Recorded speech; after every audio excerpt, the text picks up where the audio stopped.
Hello, welcome to 5 Minute First Take Friday. So I know I already did a video about toilet training, but I didn't really get time to go into the specifics of crates and how valuable they can be. Crates come in different sizes.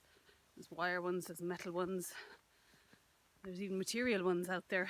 You can get wicker ones as well to blend in with your furniture. But there's still a misconception there among some of the dog owning public, that they're cruel, they're mean, they're like used as a punishment maybe, which is so untrue. If introduced and used correctly, crate is an invaluable tool which in the long term is going to give your dog a lot more freedom in the house. So some of the benefits, as I said in an earlier video in the 3-zone rule, you would use the crate for your zone 1. So this would be with your young pup for up to an hour at a time. They can spend time in there relaxing, having their favourite chew, and not having any access to toilet area. So when you get home, it gives you the opportunity to bring the pup outside, and there's a good chance that they'll be peeing and pooing, and you have an opportunity then to reward your dog in the correct location. Chewing as well. So many people have issues with dogs chewing things. And even as they get older, year to 18 months, they can go through another stage of chewing, which in some cases, if left unchecked, I had a dog into me today who nearly hit my door to pieces, because chewing hadn't ever been addressed with him, and he had a little bit of separation issues as well. But some dogs, he was a 6 or 7-year-old dog, some dogs, if the habit is formed in puppyhood, some won't necessarily grow out of it. So the beauty of the crate is to not allow these bad habits to develop. If you give your pup the run of the house unsupervised, he's going to find things to chew. Mats, door handle or door, the bottoms of doors, the bottoms of chairs, various different things. Whereas if you can prevent that happening in the first place by confining him responsibly for short periods when you can't supervise him, you can teach him what he should be chewing. So your raw hides, your kongs, your raw bones, whatever you want to give him. So you can teach him the difference between what he should be chewing and what he shouldn't be chewing.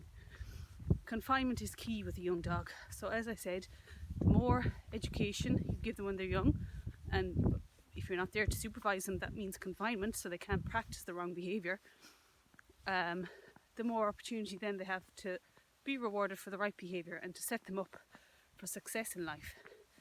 So a little bit of cruel confinement, as some people might view it, in a crate when they're small, means you'll have a dog that can have the run of your house for life, and won't touch furnishings, won't eat furniture, won't eat rugs, has never developed that habit.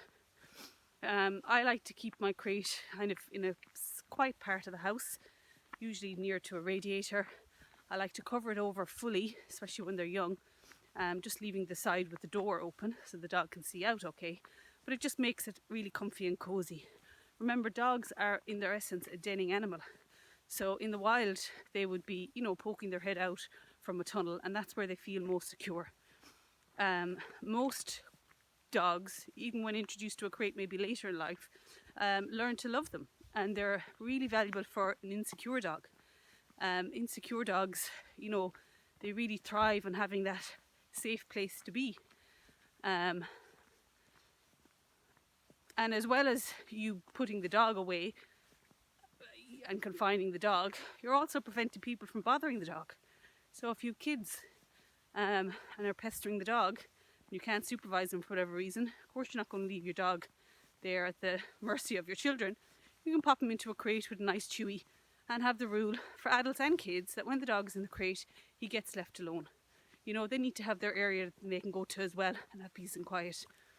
If you're giving your dog a chewy, a bone, and you might be worried that he might have issues with guarding, have the rule that he only gets the chewy in the crate.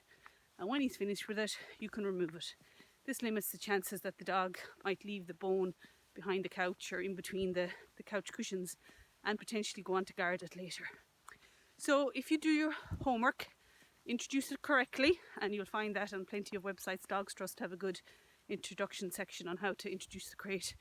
It has so many uses, and it means you can travel anywhere with your dog. Just bring your crate and your dog is quite happy sleeping in it. You can bring your dog anywhere and the world is his oyster. Okay, thanks a lot. Bye.